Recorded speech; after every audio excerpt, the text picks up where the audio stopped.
গাজায় যুদ্ধবিরতি কার্যকর, শুরু হলো বন্দি বিনিময় ও ত্রাণ সরবরাহ। গাজার দীর্ঘ ৯ মাসের রক্তক্ষয়ী সংঘাতের পর অবশেষে ইসরায়েল ও হামাস যুদ্ধবিরতি চুক্তিতে সম্মত হয়েছে। সূত্রমতে এই যুদ্ধবিরতির প্রথম পর্যায়ে ইসরায়েলি সেনারা গাজার কিছু অংশ থেকে ধীরে ধীরে প্রত্যাহার শুরু করবে। হামাসকেও ৭২ ঘন্টার মধ্যে জীবিত বন্দীদের মুক্তি দিতে হবে।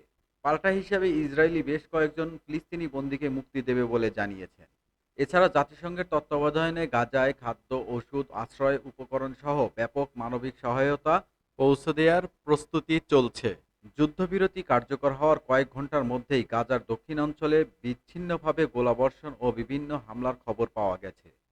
ফলে যুদ্ধবিরতি কতটা স্থায়ী হবে তা নিয়ে প্রশ্ন উঠেছে আন্তর্জাতিক মহলে। জাতিসংঘ বলছেন, যুদ্ধবিরতি বাস্তবায়ন শান্তির প্রথম ধাপ।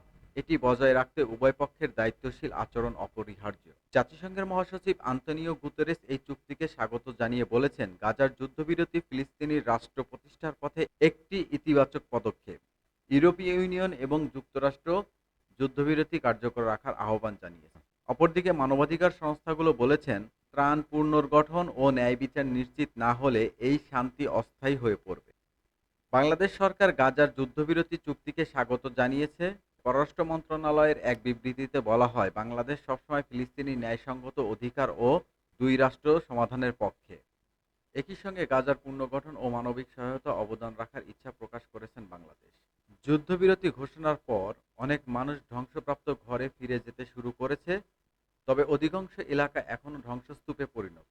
পানি, বিদ্যুৎ ও স্বাস্থ্যসেবার প্রকট সংকট রয়ে গেছে।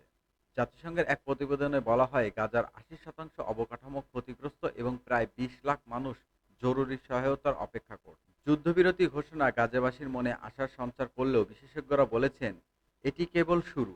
প্রকৃত শান্তি নির্ভর করবে চুক্তি কতটা বাস্তবায়িত হয় তার উপর।